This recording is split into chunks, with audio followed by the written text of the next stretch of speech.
નમસ્કાર, welcome to GSTV. રવિવારની real ડિબેટમાં આપનું સ્વાગત છે.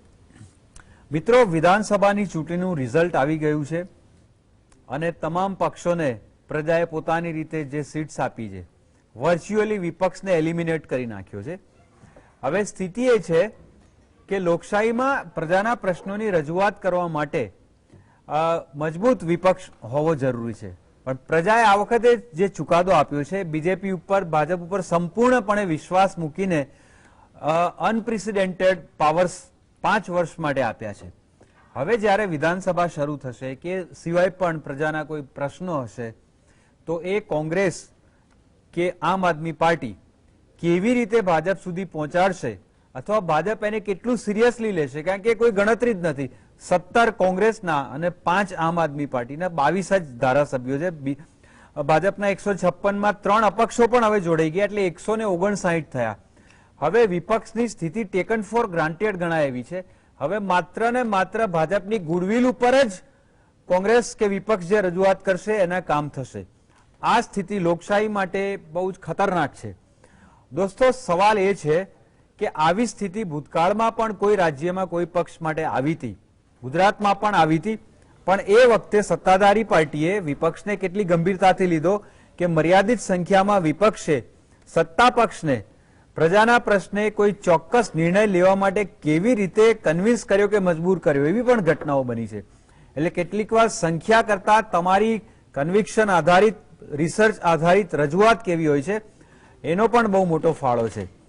આજે આ વિશે ચર્ચા કરવા માટે આપણી સાથે કોંગ્રેસમાંથી ઉપસ્થિત છે હેમાંગ રાવલ, આપણી સાથે વિશ્લેષક મુકેશ ઓઝા અને ભાજપમાંથી આપણી સાથે જોડાયા છે ડોક્ટર કમલેશ રાજકોર. આ ત્રણેય મહાનુભાવોનું સ્વાગત છે. અને આપણી સાથે ઓનલાઈન જોડાયા છે હિમાંશુ ભાયાણી, જે પોતે એક બહુ જ નીવડેલા વિશ્લેષક છે. આ ચારેય મહાનુભાવોનું સ્વાગત છે. હેમાંગભાઈ, મેં જે અગાઉ કહ્યું, સવાલ આપનાથી જ શરૂ કરીએ કે આટલા ઓછા સભ્યો સાથે તમે વિધાનસભામાં તમારી હાજરીનો અહેસાસ કેવી રીતે કરાવશો? પ્રજાના પ્રશ્નો અસરકારક રીતે રજૂ કરવાનો મુદ્દો પછી આવે છે. આપણે મહાભારતથી શરૂઆત કરીએ. મહાભારતની અંદર પાંડવો માત્ર 5 જ હતા, બરોબર છે.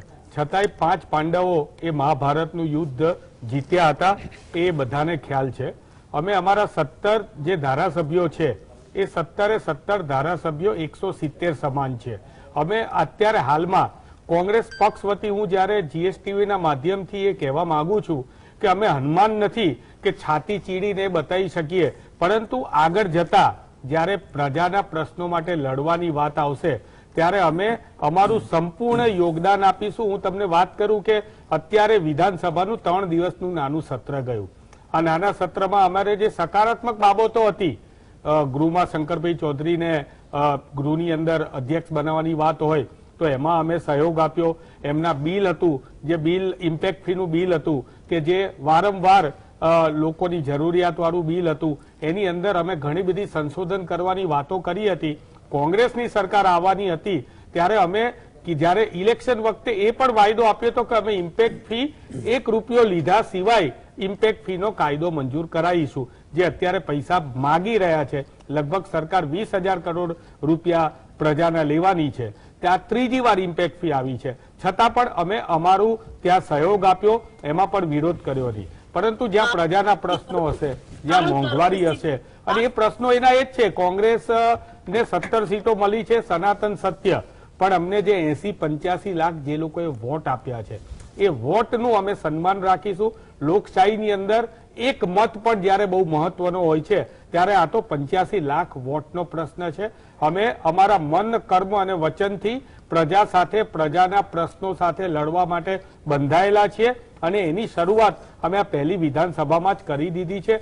જ્યારે અમે સકારાત્મક બાબતોની અંદર સહયોગ આપવાની વાત હતી એ પણ અમે કર્યું, અને જ્યારે એમણે એમના એટલે આપણા રાજ્યપાલશ્રીએ અમારા ટેબલ ઉપર કોપી ના મૂકી, તમે જે ભીતિ વ્યક્ત કરી રહ્યા છો એ ભીતિની શરૂઆત જ્યારે થઈ ત્યારે અમે વોકઆઉટ સદનને કરીને પણ અમે અમારા પ્રજા પ્રત્યેની નિષ્ઠા અને કર્મનિષ્ઠા બતાવી દીધેલી છે. કમલેશભાઈ, વિપક્ષ વર્ચ્યુઅલી ધોવાઈ ગયો છે, નામ શેષ છે. આટલી મોટી વિધાનસભામાં માત્ર 17 સભ્યો છે કોંગ્રેસના અને આમ આદમીના 5 છે. 3 અપક્ષોને તમે સમાવી લીધા, એટલે આમ જોવા જાવ તો નહિવત વિપક્ષ છે. આ સંજોગોમાં જ્યારે વિપક્ષ કોઈ પ્રશ્ને રજૂઆત કરશે ત્યારે ભાજપ એને ગંભીરતાથી લેશે, એક્ટ કરશે કે ટેકન ફોર ગ્રાન્ટેડ ગણશે? નહીં, ચોક્કસ. પહેલા તો વિપક્ષને વિરોધ પક્ષ તરીકેનું પણ સ્થાન ન આપવા માટે પ્રજાએ નક્કી કર્યું. ભારતીય જનતા પાર્ટીનો આનો માત્ર કોઈ પણ 182 અમે જીતવા માટે સંકલ્પ કરીને આગળ વધ્યા હતા, પણ વિરોધ પક્ષ તરીકે વિરોધ પક્ષે જે પણ કામ કર્યું એના આશીર્વાદ સ્વરૂપે પ્રજાએ જે પણ કર્યું એ પ્રજાનો ચુકાદો છે. અને પ્રજાના ચુકાદાને માથે રાખીને અત્યારે જ્યારે કામ કરતા હોઈએ છીએ ત્યારે સકારાત્મક ભૂમિકા સાથે ચોક્કસ ભારતીય જનતા પાર્ટી હંમેશા કામ કરે છે. જે પણ સકારાત્મક સૂચનો એમના હશે, વિરોધ પક્ષના એક ચૂંટાયેલો સભ્ય હોય કે 17 હોય, અને બીજા પણ લોકો છે જ ચૂંટાયેલા, એવું નથી કે બીજા લોકો નથી ચૂંટાયા. અચ્છા, બીજું કે કોઈ વ્યક્તિ ભારતીય જનતા પાર્ટીનો ધારાસભ્ય ચૂંટાયો છે, પરંતુ ત્યાં જેમ હેમાંગભાઈએ કીધું એમ થોડા પક્ષના વિરોધી એટલે કોંગ્રેસ પાર્ટી હોય કે બીજી પાર્ટી હોય એને પણ વોટ મળેલા જ છે. એટલે એ બી એ પ્રતિનિધિ તરીકે ત્યાં આગળ અમુક પર્સન્ટેજ તો દરેક જગ્યાએ તો કઈ વધુ નથી કે એક જ સરખી ચલો ભારતીય જનતા પાર્ટી જીતેલું છે. એટલે જે સકારાત્મક વિરોધ કરવાની વાત હશે ત્યાં આગળ ચોક્કસ Bharatiya Janata party positive mind રાખીને, ખુલ્લું મન રાખીને એમના સૂચનો પણ આવકાર્ય કરશે અને એમને ક્યાંક જે પણ પ્રજાના હિતમાં કામ કરવાનું લાગશે એ આ સરકાર કરશે. કેમ કે આ સરકારે પહેલેથી પોઝિટિવ વાત લઈને જ ચાલી છે. નકારાત્મક વાતો થઈ અને જેના કારણે ક્યાંક ને ક્યાંક ચૂંટણી આવતી હોય છે ત્યારે એ રાજનીતિ થતી હોય છે, પરંતુ જ્યારે સરકાર ચલાવવાની વિષય આવતો હોય છે ત્યારે એ કોંગ્રેસનો ધારાસભ્ય હોય, આમ આદમી પાર્ટીનો ધારાસભ્ય હોય કે એ ભારતીય જનતા પાર્ટીનો ધારાસભ્ય હોય, સૌથી વધુ એ ધારાસભ્ય બધાનો છે, બધા જ મત વિસ્તારનો છે અને બધા જ લોકોનો છે અને લોકોના પ્રજાના હિત માટે પ્રજાનો ધારાસભ્ય છે. ત્યારે એ જે પણ સૂચનો લઈને, પોઝિટિવ સૂચનો લઈને આવે એને સતત આવકારીએ છીએ અમે, અને આવકારવાનું પહેલેથી જ નક્કી કર્યું છે. અને આવનારા દિવસોની અંદર હજુ પણ હું કદાચ એમ કહેવા માંડીશ કે આમ છે, આમ છે, આમ છે, આમ છે, તો એનો કોઈ અર્થ નથી. પરંતુ પોઝિટિવ માઇન્ડ સાથે, પોઝિટિવ વિચારધારા સાથે માત્ર રાજનીતિ માટે, રાજનીતિમાં ચમકાવવા માટે વિરોધ કરવો એ જો નહીં થાય તો ચોક્કસ આ સદનની અંદર 5 વર્ષ ભારતીય જનતા પાર્ટી સકારાત્મક વિચારો સાથે પ્રજાના હિત માટે સતત કામ કરતી રહેશે. હિમાંશુભાઈ, કોંગ્રેસ અને ભાજપે બંને જે એક આદર્શવાદી પ્રેસિડેન્ટ સેટ કરવાની જે વાત કરી, આપણે ઈચ્છીએ કે એવું થાય, પણ આપણે એવું પણ જોયું છે કે વિધાનસભામાં જ્યારે કોઈ બહુ સંવેદનશીલ મુદ્દા ઉપર જ્યારે ચર્ચા અથવા રજૂઆત થતી હોય છે ત્યારે નિર્ણય અથવા તો એમ કહેવાય કે કાયદો સંખ્યાના આધારે જ બનતો હોય છે. એ વખતે આ આદર્શવાદ કોઈને નડતો નથી. હવે આજનો આપણું જે ટાઇટલ છે કાર્યક્રમનું, નહિવત વિપક્ષ સરકાર બેવડી ભૂમિકામાં, એ બહુ વિચારીને આ ટાઇટલ આપ્યું છે કે હવે જ્યારે આટલી મેસિવ મેજોરિટી હોય ભાજપની, હવે 159 થઈ ગયા, ત્યારે ઘણીવાર વિપક્ષનો રોલ પણ સત્તાધારી પક્ષે જ ભજવવો પડે એવી સ્થિતિ છે. હવે વિપક્ષનો રોલ એના ધારાસભ્યો કેવી રીતે ભજવી શકે એ પછી વાત કરીશું, પણ આપનો સવાલ એ છે કે જેમ હિમાંશુભાઈએ કહ્યું કે આટલા છે પણ અમે પહોંચી વળીશું, એ એક ફરીથી એક આદર્શવાદી વાત છે. પણ ખરેખર વિધાનસભામાં આટલી જૂજ સંખ્યા સાથે વિપક્ષની પ્રજા માટે મુદ્દા ઉઠાવવાની આટલી પાતળી બહુમતીમાં સ્ટ્રેટેજી કેવી હોવી જોઈએ? આઈડિયલી સ્પીકિંગ આ બહુ ઇન્ટરેસ્ટિંગ સિચ્યુએશન છે અને આપણી જે વ્યવસ્થા છે કે આપણો જે સમાજ છે, it is not a society of debate. એટલે આપણે ચર્ચાઓ નથી કરતા. હું એવું માનું છું કે આ જે નહિવત બહુમતી છે અને જે મહેમાનભાઈ જે કોંગ્રેસના પ્રવક્તા છે એમણે કીધું કે અમે ઓછા છીએ પણ અમે લડી લેશું. આઈ થિંક હવે તમારી રિયલ એસિડ ટેસ્ટ અહીંથી ચાલુ થાય છે કોંગ્રેસની, કે મુદ્દાઓ ઉપર ડિબેટ કે ચર્ચાઓ તમે કેવી રીતે કરો છો.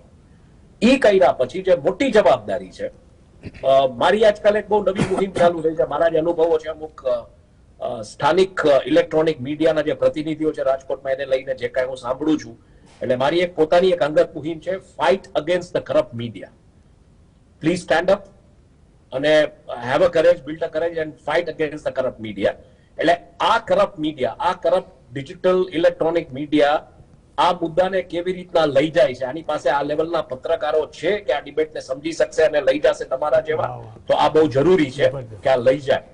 એટલે બીજી ભૂમિકા જે છે મારી દ્રષ્ટિએ જસ્ટિફાઈ કરવાની ને આ મુદ્દા જે કોંગ્રેસ રેઝ કરે કે ડિબેટ કરે એના માટેની અવેરનેસ લઈ આવવાની જવાબદારી છે એ મીડિયાની છે.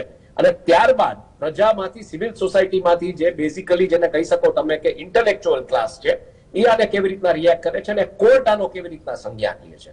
એટલે બહુ સ્પષ્ટપણે આપણી પાસે એક આખી વ્યવસ્થા જે તે સમયે જ્યારથી આપણો દેશ આઝાદ થયો છે ત્યારથી છે. આપણા તમામ જે પાર્લિયામેન્ટ છે કે મીડિયા છે કે જે કોઈ આપણા જે 4 સ્તંભો છે એના ઉપરના વોચડોગ્સ ડેફિનેટલી છે અને સૌથી સુપ્રીમ જ્યુડિશરી છે. તો જ્યુડિશરી આ સંદર્ભે સુઓ મોટોસ કેવી રીતના લે છે, શું કરે છે, પણ પેલી શરત જે છે એ ડિબેટ થવી જોઈએ. કારણ કે ભૂતકાળમાં આપણે જોયું છે, ખાસ કરીને જયારે પરેશ ધાનાણી જયારે વિપક્ષના નેતા હતા કે બીજા કોઈ નેતાઓ હતા ત્યારે શું થતું કે બોયકોટ થઈ જતો અને આખી વસ્તુ પસાર થઈ જતી. આઈ થિંક આ 17ની સામે મોટી ચેલેન્જ હવે એ છે કે બોયકોટ ના કરે, મુદ્દાસર વિગતો રજૂ કરે. એમને ડેફિનેટલી અભ્યાસ પણ કરવો પડશે. અને મારી દ્રષ્ટિએ આ 17નું ગ્રુપ જે છે ને એ એક માઇક્રો ગ્રુપ છે, એટલે એ ધારશે તો એક સારી જેને કહી શકો એક ટીમ વર્ક સાથે. અને ઓબ્વિયસલી કોંગ્રેસ પાસે આજે ઘણો થિંક ટેન્ક ને ઇન્ટેલેક્ચ્યુઅલ બ્રાસ છે. કોંગ્રેસ આજે મરી નથી ગઈ વિચાર કરવાની, જ્યાં સુધી વાત છે કે વૈચારિક લડાઈની વાત છે. તો આઈ થિંક કોંગ્રેસની થિંક ટેન્ક આ લોકોને સપોર્ટ કરશે જ્યારે આ લોકો કેવા મુદ્દા લઈને જશે કે આ છે તો આમાં કેવી રીતના ડિબેટ કરવું કે આમાં કેવી રીતના રજૂઆતો કરવી. અને એ મુદ્દા, કારણ કે હવે બહુ ક્લિયર વસ્તુ થઈ ગઈ છે, જે રીતનો મેન્ડેટ આવ્યો છે એમાં વિપક્ષ છે નહીં, ગૃહમાં વિપક્ષ નથી, પણ સિવિલ સોસાયટી છે એ જ એક મોટામાં મોટી જે ભૂમિકા છે વિપક્ષની કે ઓપોઝિશનની અદા કરી શકે. અને જો ક્યાંય ખોટું થતું હોય, માય બિગ કન્ડિશન ઇઝ જો ક્યાંય ખોટું થતું હોય તો, કારણ કે પક્ષના અને પાર્ટીના પ્રવક્તાઓ છે પાછું એમ ના લઈ લઈએ કે ભાઈ અમે એન્ટી છીએ કે પ્રો છીએ. જો કઈ એવા નિર્ણયો લેવાતા હોય જે બરાબર ના હોય તો એની સામે કેવી રીતના અવાજ ઉઠાવો એ આ 17 લોકોએ જોવાનું રહેશે. અને એને કેવી રીતના મીડિયા કેવી રીતના લઈ જાય છે એ બહુ મહત્વનું છે.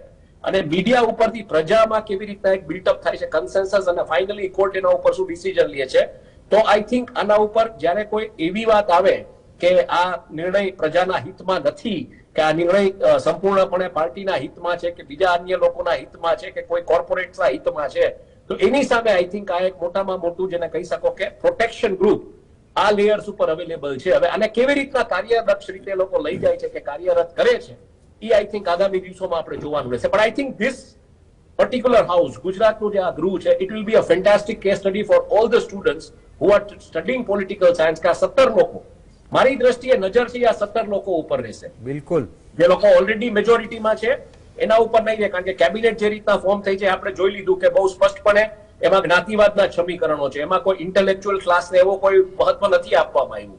એટલે હવે મને લાગે છે જે નજર હશે આ ગુજરાતના ગૃહમાં કે પોલિટિકલ સ્ટુડન્ટ્સે જે ઓબ્ઝર્વ કરવું જોઈએ એ આ 17 કોંગ્રેસના કેન્ડિડેટ ઉપર કે કેવી રીતના આખી વસ્તુને 5 વર્ષ માટે પીવોટ કરે છે. વેરી વેલ સેડ હિમાંશુભાઈ. અને તમે મીડિયાની ઇન્ટેગ્રિટીની વાત કરી, મને અકબર બિરબલની એક વાત આવી, 1 મિનિટમાં પતાવું છું કે પાણીના કુવામાં દૂધનો એક ઘડો નાખવાની જે વાત છે અકબર બિરબલની, એટલે રાત્રે એટલે દિલ્હીમાં ફરમાન બહાર પાડ્યું અને બંને છુપાવે છે ત્યાં જઈને ઉભા રહ્યા, બધા પાણીનો ઘડો નાખી આવ્યા કે ક્યાં ખબર પડવાની છે બધાના દૂધમાં આપણું પાણી. એક માણસ દૂધનો ઘડો નાખી ગયો અને બિરબલે એને બોલાવીને પૂછ્યું કે ભાઈ પાણી નાખને, બધા પાણી જ નાખે, તું શું કામ ડાયો થાય છે, કોને ખબર પડવાની છે? એટલે એને કીધું કે મને પોતાને તો ખબર પડશે ને. એટલે એને કીધું કે અકબરે કહ્યું કે તું આટલા આખા પાણીના કુવામાં એક ઘડો દૂધનો નાખી ત્યાંથી ફરક શું પડશે?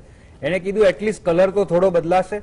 એટલે આપણે જે અત્યારે કરી રહ્યા છે થોડો કલર બદલવાનો ગંભીર પ્રયાસ કરી રહ્યા છીએ, આપણે આપણી લીટી મોટી કરી રહ્યા છે. એટલે we will continue doing that against all odds that we have done, and we stand for journalism of integrity, journalism of faith and courage. બિલકુલ બિલકુલ બિલકુલ. મુકેશભાઈ, આ ત્રણેય મહાનુભાવોની વાત તમે સાંભળી, એક એ સવાલ થાય કે ભૂતકાળમાં જ્યાં જ્યાં આવી સ્થિતિ સર્જાઈ છે વિધાનસભાઓમાં ભારતમાં કોઈ પણ જગ્યાએ, ત્યારે એવું પણ બન્યું કે સત્તા પક્ષ થોડા સમયમાં અમર્યાદ બેફામ અનકંટ્રોલ થઈ ગયો હોય, તો આ વખતે ભાજપે પોતે એવું ના થાય માટે કયું ધ્યાન રાખવાનું છે અને તમને લાગે છે ખરેખર કે વિપક્ષને તક આપશે? બિલકુલ, આજની જે પરિસ્થિતિ છે ગુજરાત સરકારની અંદર વિપક્ષ વિહોણી સરકાર છે, જેમ અત્યારે એમણે કીધું કે 17 ધારાસભ્ય છે પરંતુ 17 ધારાસભ્ય છે, તમે પાંડવોનું ઉદાહરણ તો આપ્યું, પણ પાંડવોની સાથે કૃષ્ણ હતા. અહીંયા ગુજરાતમાં એ કૃષ્ણની ભૂમિકા નિભાવવાની પણ જરૂર છે વિપક્ષના કોંગ્રેસ માટે. એનું પણ વિશેષ ધ્યાન રાખવું પડે. બીજું કે જ્યારે લોક વિવાદ હોય કે લોક ચર્ચા હોય ત્યારે જરૂર એનો આક્રોશ બહાર આવતો હોય છે કે જ્યારે એમણે સંકલ્પ પત્રની વાત કરી હોય, સંકલ્પ પૂરા ન કર્યા હોય. એમ આગામી કોઈ સંભવિત બીમારી હોય કે સંભવિત જે એવી ઘટનાઓની વાત હોય ત્યારે જો સરકાર સજાગ ન હોય ત્યારે એના ઉપર એની નિંદા થતી હોય છે. જરૂર કોઈ પણ બિલ પાસ કરવું હોય તો સંખ્યાના બળે જોરે તો સરકાર કરી જ લેતી હોય છે, પરંતુ એવું નથી. પ્રજાએ જે મત આપ્યો છે, પ્રજાએ વિશ્વાસ કરીને મત આપ્યો છે. Better than best, who is the best, better than best, better than last. એમ જે પ્રજાએ માધવસિંહ સોલંકીની સુસ્ત સરકાર પણ જોઈ છે ને એક્ટિવ સરકાર પણ જોઈ છે, ચીમનભાઈ પટેલની સરકાર બી જોઈ છે, એના પછી કેશુબાપાની સરકાર બી જોઈ છે. પરંતુ આ સરકારમાં એક વિશ્લેષક તરીકે જ્યારે કહેવાની વાત આવે તો ચોક્કસપણે એમના જે સંકલ્પ પત્રની અંદર મૂકેલું જે એમણે પહેલું જ એમણે અત્યારે એક્શન લીધું કે આયુષ્યમાનની યોજનાનું 5 લાખથી 10 લાખનું જે કર્યું એ ખરેખર આવકારદાયક છે. ગરીબો માટેની જે સ્થિતિ છે એ એમને એ સમજ્યા છે. મફતની રેવડી કલ્ચર વાળું ગુજરાત આ સાણી પ્રજા ક્યારેય સ્વીકારતું નથી. એનાથી જે ગંભીર પરિણામો સર્જાતા હોય છે એ પ્રજાને ખબર છે. એટલે સરકાર એ પણ સમજે છે કે ગુજરાતની પ્રજા 156 આપી શકે તો 156 માંથી 16 પણ કરી શકે. એટલે એ આ કોંગ્રેસ માટેનું ઉદાહરણ ભાજપ માટે પણ બની શકે છે. એટલે સરકારે એ પણ વિચારવાનું છે કે ચેલેન્જીસ નથી, અમારી પાસે કોઈનો ડર નથી. હવે આ ભૂમિકા પક્ષના કાર્યકર્તાઓ પણ ઉઠાવવી પડશે અને સજાગ અને નિષ્પક્ષ મીડિયાનો રોલ આ 5 વર્ષ માટે, જેમ અગાઉ ભયાણી સાહેબે ચર્ચા કરી, આપે પણ ચર્ચા કરી કે મીડિયાની અંદર જે અવાજ જશે એ અવાજ માત્ર પક્ષના કાર્યાલય સુધી ના રહે પણ વિધાનસભાની અંદર પણ એના પ્રશ્નો ઉઠવા જોઈએ. જે વિધાનસભાની અંદર જે ચર્ચા થાય છે એ ચર્ચા માટે આ વોકઆઉટની જે સિસ્ટમ છે કે માત્ર એક વિરોધ દર્શાવીને વોકઆઉટ કરી લઉં, એનો મતલબ એ થાય છે કે તમે હેલ્ધી ચર્ચા કરવા માટે તમારી પાસે પોઈન્ટ નથી, હેલ્ધી રિઝલ્ટ આપવા માટે તમારી સક્ષમતા નથી, તમારી પાસે કૃષ્ણ નથી. એ સમજીને તમે ક્યાંક નિર્બળ થઈ જાઓ, યા તો તમારું ઇન્ટર કનેક્શન ક્યાંક ને ક્યાંક સાબિત થઈ રહ્યું છે, કોઈ કયા નેતાના કયા સમર્થનની અંદર ક્યાં છે. કદાચ એ રાજનીતિના ચક્કરમાં રહીને જો તમે હવે આ 5 વર્ષની અંદર કોંગ્રેસ એ પ્રકારનું જો વલણ અપનાવશે તો નક્કી ચોક્કસ કોંગ્રેસનો તો સફાયો, પરંતુ ભાજપ માટે પણ એક ખતરાની પરિસ્થિતિ બની શકે છે. કારણ કે જે ચેલેન્જીસ છે, પોલ્યુશન રોકાતું નથી અને કેન્સરની સારવાર સરકાર મફત કરાવવા જઈ રહી છે, ટ્રાફિકની સમસ્યા હલ થતી નથી અને એક્સિડન્ટના વીમાના પૈસા સરકાર ભરવા જઈ રહી છે, દારૂબંધીની સખ્ત પાલન થતું નથી અને ગુનેગારોને જેલમાં બેસાડીને મફતના રોટલા ખવડાવી રહ્યા છે, રોજગારી ઉભી કરવાની ક્ષમતા નથી ને 1.80 લાખ કરોડ રૂપિયાનું અનાજ મફતમાં ખવડાવવાની વાત કરી રહ્યા છે, ટેક્સ ચોરી રોકી શકાતી નથી અને સામાન્ય વેપારીઓને 18 અને 28% જીએસટી ચૂકવવી પડે છે. એટલે આ એક ઢાંક પીછોડો પણ સરકાર કરતી હોય તો સરકારને પણ એ સમજવું જોઈએ કે જ્યાં આપણે આવા નિર્ણય થકી પ્રજાને કેટલો ફાયદો થાય છે અને પ્રજાના ફાયદામાં 3 પ્રકાર છે, ગરીબ, મધ્યમ વર્ગ અને એક ઉદ્યોગ વર્ગ કે ધનિક વર્ગ કે તમે જે પણ પ્રકાર કહો. એક નિર્ણયની પાછળ 3 માંથી એક વ્યક્તિને ફાયદો થતો હોય છે. એટલે આવી પરિસ્થિતિ સર્જાતી હોય ત્યારે એક પક્ષીય સરકાર, જેને એક પ્રકારનું શબ્દ કહી પણ શકાય કે સરમુખત્યાર સરકાર, કે જ્યાં એમને નિર્ણય લેવા છે એમની પાછળ કોઈ રોકટોક નથી, પરંતુ પ્રજાએ ચોક્કસ તમે કરેલા કાર્યોને સમજ્યા છે, તમે કરેલી જે એક્ટિવનેસ હતી કોરોના કાર્યની અંદર, કોરોના કાળની અંદર જે પ્રમાણિક ગતિવિધિ થઈ સરકારેની પ્રજાએ નોંધ્યું છે, તમને મત આપ્યો છે, ખોબા ભરીને મત આપ્યો છે, પરંતુ એ આવેશમાં ન આવી જાય સરકાર, એનો ડર સરકારે પણ ક્યાંક રાખવો પડશે. અને કાર્યકર્તા હોય કે જે પૂર્વના એમએલએ મંત્રી હોય કે કોંગ્રેસ હોય, આપ હોય કે સામાન્ય પ્રજા હોય, હવે પ્રજા લિટરેટ થઈ ચૂકી છે, પ્રજા ડિજિટલ થઈ ચૂકી છે. આજે સોશિયલ મીડિયા હોય કે ટેલિવિઝન મીડિયા હોય, આજે પ્રશ્ન આજે 1 મિનિટમાં અહીંયા સર્જાયેલી ઘટના 1 સેકન્ડની અંદર અમેરિકા કે દેશના વિદેશના કોઈ પણ ખૂણાની અંદર ક્ષણિક પહોંચી જતી હોય છે. ત્યારે એક નાનામાં નાની વાત એમએલએ માટે હોય કે સરકાર માટે હોય કે મંત્રી માટે હોય યા મુખ્યમંત્રી માટે હોય, એમને સજાગ રહેવાનું અને પ્રજાને આપેલા વચનો પૂરા કરવાની જવાબદારી સરકારને માથે રહેશે. પ્રજા જાગૃત છે, એ સરકાર ભૂલે નહીં. કમલેશભાઈ, મુકેશભાઈએ જે વાત કરી 5 લાખથી 10 લાખ રૂપિયા સુધીની જે સારવારની વાત છે, સરકાર માત્ર જાહેરાત કરીને છૂટી જાય એ હવે નહીં ચાલે. કઈ હોસ્પિટલ કઈ સારવાર આપશે, અગાઉ પણ જે આ પ્રકારની જે જાહેરાતો થઈ છે એમાં બહુ જ મિસઅન્ડરસ્ટેન્ડિંગ છે. આ હોસ્પિટલ છે ને આ નથી ને એ હોસ્પિટલમાં આ જ રોગની સારવાર થશે, એટલું બધું ગરબડવાળું છે. એના કરતા હું મોટો દાખલો એ આપવા માંગુ છું. હિમાંશુભાઈ, તમને યાદ હશે 4 વર્ષ પહેલા સરકારે જાહેરાત કરી હતી કે કોઈ પણ વ્યક્તિને કોઈ પણ જગ્યાએ રાજ્યમાં અકસ્માત થાય તો એને સૌથી નજીકની હોસ્પિટલમાં તાત્કાલિક પહોંચી જવાનું રહેશે અથવા પહોંચાડવામાં આવશે અને એને કોઈ જ પેપરની કાર્યવાહી કર્યા વગર સીધી એ હોસ્પિટલે કે ડોક્ટરે એની સારવાર શરૂ કરવાની રહેશે અને શરૂઆતનો જે તમારે એડમિશનથી લઈને બેઝિક સારવારનો 50,000 રૂપિયા સુધીનો ખર્ચો સરકાર તરત આપશે. કોઈ પણ હોસ્પિટલ કે ડોક્ટર પૈસા ભરાયા વગર સારવાર કરવી પડશે અને એ સરકારની જવાબદારી છે. કોઈ એમ કે પૈસા ભરો પછી સારવાર કરીશું એવું નહીં ચાલે, કડક પગલા લેવામાં આવશે. આ જાહેરાત કર્યા પછી મોટા ભાગની ઘટનાઓમાં હોસ્પિટલોએ પૈસા ભરાવડાયા છે દાખલ થતી વખતે, અને જ્યારે આ જાહેરાતનું કટિંગ કોઈ બતાવ્યું છે તો એવું કહેવામાં આવ્યું છે ખુલ્લેઆમ કે સરકારને હસાવતા બહુ આવડે છે, અમને હસાવે છે, આ હસવું આવે એવી વાત છે. આવા જવાબો સરકાર સુધી પણ પહોંચ્યા છે, નો એક્શન ટેકન, અને છેવટે એનું શું થયું ખબર નથી. અને એ લોકો હોસ્પિટલો વાળાએ કેટલાક એવું પણ કહ્યું કે અમે આ યોજના પછી શરૂઆતમાં 4-5 કેસમાં આને ફોલોઅપ કર્યું તો અમને હજી સુધી એ 50,000 રૂપિયા સરકાર તરફથી મળ્યા નથી. એટલે હવે જે કોઈ પણ યોજનાઓ આવે, જે જાહેરાત આવે, એ જેટલી અદ્ભુત લાગે એટલી અદ્ભુત વાસ્તવિક રીતે યોજનાનો લાભ લેનારને લાગે એ કોમ્બિનેશન અથવા તો એ સમન્વય બહુ જરૂરી છે. બાકી તો પછી એક હવા મહેલ બાંધવા જેવી ને લોકોને મૂર્ખ બનાવવા જેવી વાત છે. 50,000 રૂપિયા વાળા જે દાખલાઓ છે એટલા બધા છે કે એ ચર્ચા કરવા જોઈએ તો સમય અહીંયા પૂરો થઈ જાય.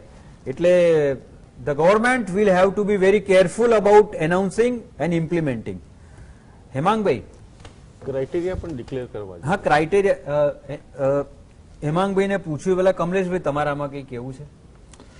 ચોક્કસ ભારતીય જનતા પાર્ટીએ પ્રજાની સમક્ષ જ્યારે ચૂંટણી હતી એ પહેલા સંકલ્પ પત્ર લઈને ગઈ હતી અને સંકલ્પ પત્રની અંદરથી 5 લાખથી 10 લાખનું જે વાત કરી હતી, એ સિવાય યુસીસી ની વાત કરી હતી, એ સિવાય 470 કરોડ જે લોન ધિરાણ આપવાનું હતું ખેડૂતોને, એમાંથી વ્યાજમાંથી માફ કરવાની વાત હતી. આ બધી જ વાતો સત્વરે અત્યારે કરી છે અને એ ઉકેલ લાવવાની કોશિશ કરી. 5 વર્ષની અંદર જે પણ સંકલ્પ પત્રની અંદર જે પણ અમે લોકોએ દર્શાવ્યું છે, આ આખું અમારું સંકલ્પ પત્ર છે અને દરેક મુદ્દાઓને આવરી લઈને અમે કામ કર્યું છે. આ માત્ર ચૂંટણી લક્ષી નથી. અમે જાણીએ છીએ કે માધવસિંહભાઈની સરકારમાં 149 સીટો આવ્યા પછી જ્યારે ફરીથી ચૂંટણી થઈ ત્યારે એ સરકાર સૌથી વધારે સીટો વાળી સરકાર 33 સીટોમાં પણ સમેટાઈ ગઈ હતી. એટલે એ ક્યારે અમે ભૂલતા નથી અને પ્રજાના કામ કરવાનો અવકાશ જ્યારે પ્રજાએ આપ્યો છે, ચોક્કસ 5 પાંડવો 17 પાંડવો સાથે કૃષ્ણ એટલે કે પ્રજા કહેવાય, કૃષ્ણ એટલે પ્રજા છે અમારા માટે, તો એ અમારી સાથે છે. ત્યારે ચોક્કસ હું એવું માનું છું કે અમારે જે પ્રજાના જે સંકલ્પ લીધો છે પ્રજાના માટે એ કરવું જ પડશે, પ્રમાણિકતાથી કરવું પડશે. પ્રજાએ પણ જોયું છે, અમારી પર ભરોસો મૂક્યો છે, એટલે જવાબદારી પણ વધી જાય છે, ફરજ પણ વધી જાય છે અને આ સાથે જ કામ કરવાની વાત છે. આ ચોક્કસ અમને પણ ખબર છે કે સારા કામ કરતા કરતા હજારો વિઘ્ન આવવાના છે, વિરોધ પણ થવાનો છે, હવનમાં હાડકા નાખનારા લોકો પણ આવશે જ. પરંતુ અમે ભૂતકાળમાં બી ક્યાંય ઝૂક્યા નથી, અત્યારે પણ અભિમાન સાથે નથી કહેતો, વિનમ્રથી કહું છું કે પ્રજાના હિતની જે વાત હશે, ક્યાંક જો એક વસ્તુ છે, જેમ મીડિયાની વાત કરી જર્નાલિસ્ટ ભાઈએ, તો એમને એવું લાગ્યું હશે ત્યારે એમણે કોકને કોક બીજા ઇન્ટરપ્રિટર કર્યું હશે. પરંતુ હું એમને એમ કહું કે એમાં માત્ર ને માત્ર શું, માત્ર ઇલેક્ટ્રોનિક્સ મીડિયાનો જ જવાબદારી હતી, બીજા કોઈની નથી? પ્રજાએ શું એ જોયું જ નતું? પ્રજા શું માત્ર ઇલેક્ટ્રોનિક્સ મીડિયાના માધ્યમથી જ તણાઈને કોઈને ભારતીય જનતા પાર્ટી તરફ વોટ કર્યો? આવું નથી. ક્યાંક ને ક્યાંક ચોક્કસ એવું બને છે કે પ્રજા એવું વિચારે છે કે વોટ ઇઝ ધ બેસ્ટ, કમલેશભાઈ, જેમ મુકેશભાઈ કીધું એ રીતે કમલેશભાઈ. એટલે પ્રજાએ જયારે નક્કી કર્યું નહીં, છે ત્યારે ચોક્કસ હું એવું માનું એ છું વાત આખી કે અલગ પ્રજા એવું પણ વિચારે છે કે કોઈ પણ પક્ષે ક્યાંક ને ક્યાંક કઈક વસ્તુ ઉણપ હોય છે, પરંતુ પ્રમાણિકતાથી પૂર્ણ કરવાની કોશિશ કઈ પાર્ટી કરે છે? આ જ કરે છે અને આ કરતી રહેશે. અને આવનારા દિવસોની અંદર આ વિકલ્પ આ ચૂંટણી તો આવતી હોય છે, જતી હોય છે, પછી લોકસભાની ચૂંટણી પણ આવશે, પછી કમલેશભાઈ, એક વિધાનસભાની બ્રેક ચૂંટણી માટે આવશે. રોકાઈએ છે. મારે ખાસ એ કહેવું છે કે આપની વાત બરોબર છે, પણ જે યોજના જાહેર થાય પ્રજાલક્ષી અને ચોક્કસ નહીં, નહીં, એમાં ઉણપો હોય છે નહીં, નહીં, અને એને સાંભળો. સમીક્ષા કરવી નહીં, નહીં, જોઈએ. સાંભળો. એને ચર્ચાનો વિષય હોય, એ ડિબેટનો જ વિષય હોય છે. What actions are taken who refuse to follow government? સરકારના આદેશને બહુ જ હ્યુમિલિએટ કરીને, હસીને ગોળીને પી જનાર હોસ્પિટલોથી લઈને એની સામે કયા પગલા લેવાયા એની તપાસ થવી જોઈએ. અને હવે આ યોજનામાં હોસ્પિટલો હાથ ઊંચા ના કરી દે એ જોવું પડશે. હેમાંગભાઈ, બ્રેક લેતા પહેલા આપને કીધું કે તમે સિમિલી આપી પાંડવોની, તો સામે કૌરવો નથી એવું ક્લેરિટી કરી દઉં. તમે Pandav, we have to be very cordial and respectful. એક પ્રશ્નો અમારી સાથે દર્શક મિત્રો એક બ્રેક લઈને મળીએ છીએ. વાહ. વેલકમ બેક દોસ્તો. હેમાંગભાઈ, હવે સવાલ એ થાય છે કે તમે 17 ને એક સ્ટ્રોંગ ગ્રુપ કીધું, agreed, let us hope that it happens. હવે છેલ્લા 5 વર્ષમાં ના થયેલા કામો અને હવે જે વચનો આપીને નથી થતા અથવા થાય છે એનું ઓબ્જેક્ટિવ એનાલિસિસ લઈને કોંગ્રેસ વિધાનસભામાં આટલી સંખ્યા સાથે પ્રજાના કયા કયા વણ ઉકલ્યા મુદ્દા ઉઠાવવા માંગે છે? જો સૌ પહેલા તો બધા અહીંયા મિત્રોએ જે વાત કરી, હું કોઈને પણ ક્રિટિસાઇઝ નહીં કરું. કૃષ્ણ કોણ, કૃષ્ણ કોઈ કે અમારી સાથે છે, બરાબર હશે ભાઈ, પણ હવે કૃષ્ણએ તો કીધું તું અમે તો બંને સાથે છે. તમારે સેના જોઈએ છે કે કૃષ્ણ જોઈએ છે? હવે તમારે સેના લઈ લેવી હોય તો અમને વાંધો નથી, અમારે તો કૃષ્ણ એટલે અમારી પ્રજા અમારા માટે છે. મુદ્દાઓની વાત કરી તમે, શરૂઆતનો પહેલો જ મુદ્દો ઇમ્પેક્ટ ફીનો હતો. અમે સકારાત્મક રીતે સહકાર આપ્યો, પણ સાથે અમે ભીતિ પણ વ્યક્ત કરી કે ઇમ્પેક્ટ ફીની અંદર જે પણ અત્યારે ભ્રષ્ટાચાર થવાનો છે. આજે કોઈ પણ જગ્યાએ એક ઘરમાં નાનકડું એવું બાથરૂમ પણ આગળ છે ત્યાં શૌચાલય વિચારીને એક કર્યું હશે, એના માટે પણ તમારે ન્યૂઝપેપરમાં જાહેરાતો આવી મંડી કે ઇમ્પેક્ટ ફીના વકીલો મળવા માંડ્યા, ઇમ્પેક્ટ ફીના સેટિંગો કરવા વાળા મળી ગયા. તો આ ઇમ્પેક્ટ ફીના સેટિંગો કરવા વાળા ને આવો ભ્રષ્ટાચાર ના થાય એના ઉપર અમારી ચાંપતી નજર છે. બીજી વાત જે કરું, ગાંધીજીનો જે એક વાક્ય છે, એ વાક્ય કોંગ્રેસે અત્યારે આત્મસાત કરેલું છે. You may never know what result come out of your action, but if you do nothing there will be no result. અમે અત્યારે કંઈ જ નથી કરવામાં નથી માનતા. જ્યાં પણ પ્રજાની લડાઈઓ લડવાની છે એ પ્રજાની લડાઈઓ લડવાના છે. ભારતીય જનતા પક્ષના મિત્રએ અત્યારે સરસ મજાનું એમનું 2 પાનાનું સંકલ્પ પત્ર બતાવ્યું. હકીકતમાં એમનું સંકલ્પ પત્ર બહુ, કોઈએ થોડા સમય પહેલા તમે કીધું ને, બહુ સારું કીધેલું કે એકલા અમદાવાદમાં ગેરકાયદેસર બાંધકામો તોડો ને એની ઈંટમાંથી એક નવું અમદાવાદ બને. બિલકુલ સાચી વાત છે. અને તમને આ ગેરકાયદેસર બાંધકામની વાત છે ત્યારે એના માટે મારે અત્યારે કોઈ ચૂંટણી નથી, અત્યારે કોઈ ઇલેક્શન નથી, કોઈ કોંગ્રેસને વોટ નથી જોઈતા, પણ આ ઇમ્પેક્ટ ફીનો કાયદો 3 વખત આવ્યો અને આ ત્રીજી વખત આવ્યો છે. અને ત્રીજી વખત આવતા પહેલા 9 વર્ષના વહાણા હતા. 2011 આઈ થિંક સો આ કાયદો હતો, 9-10. તો આ 10 વર્ષની અંદર ગેરકાયદેસર બાંધકામો 10 વર્ષમાં અમદાવાદમાં પણ ભારતીય જનતા પાર્ટીની સરકાર, બહાર પણ એટલે નેશનલમાં પણ અને રાજ્યમાં પણ. તો આ ગેરકાયદેસર બાંધકામોને તમે ભલે કાયદેસર કરી રહ્યા છો, પણ આ ગેરકાયદેસર બાંધકામો કરવા વાળા કોણ, કયા બિલ્ડરો? હું તો કહું છું શા માટે પ્રજા ભોગવે? જે બિલ્ડરે ગેરકાયદેસર બાંધકામ કરેલું છે એની જોડે ઇમ્પેક્ટ ફી વસૂલવી રહી. હજી ઇમ્પેક્ટ ફીનો કાયદો બિલ આવી ગયું, પણ એનો મતલબ એ નથી કે એને કોર્ટમાં પડકારી શકાય એમ નથી. ઘણી બધી આની અંદર વિસંગતતાઓ છે. અને તમારે તો હું તો એ કહું છું કે આ તો તમે ઇમ્પેક્ટ ફીનો કાયદો લાયા અને કાયદામાં સ્પષ્ટ લખેલું છે કે હવે જેને જૂની નોટિસો આપવામાં આવેલી હતી એ નોટિસો વાળા પણ ઇમ્પેક્ટ ફી ભરીને પોતાના ઘરો અથવા તો પોતાના કોમર્શિયલ સંસ્થાનો જે છે એને રેગ્યુલરાઇઝ કરી દેશે. એટલે હવે તો તમારે પેલું દાદાનું બુલડોઝર તો ત્યાં ચાલશે જ નહીં. જે બધા ગેરકાયદેસર લોકો પણ હતા, આમાં તો ટકે શેર ભાજી ને ટકે શેર ખાજા, બધાને એક જ લાકડીએ હાંકવામાં આવે છે. એક લાકડીએ ના હાંકવામાં આવવા જોઈએ. એ પ્રમાણેની વ્યવસ્થા કરવી જોઈએ કે જે લોકોએ ગેરકાયદેસર અને એવું ગેરકાયદેસર કે જે ગેરકાયદેસરથી લોકોને નુકસાન થઈ રહ્યું છે એ અને એક સામાન્ય જનતાએ 9ની દિવાલ બનાવવાના બદલે 1ની દિવાલ બનાવી હતી ને એને મંજૂરી નથી મળી. એ બંને માટે અલગ અલગ પરિમાણો રાખવા જોઈએ. એના જ માટે મેં આપને કીધું કે એમના સંકલ્પ પત્ર અત્યારે તો એ 2 પાનાનું લાયા છે, હકીકતમાં તો 150 પાનાનું છે, અમારી જોડે છે.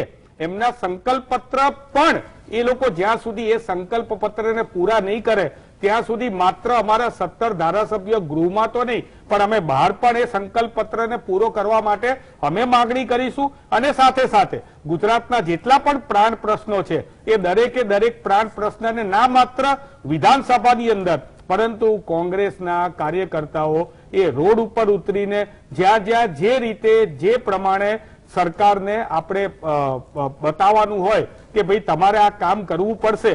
તમે જુઓ, તમે અભિનંદન છે કે એમણે 10 લાખ રૂપિયા કરી નાખ્યા, સારી વસ્તુ છે, ઇમ્પ્લિમેન્ટેશન પ્રોસેસની વાત છે.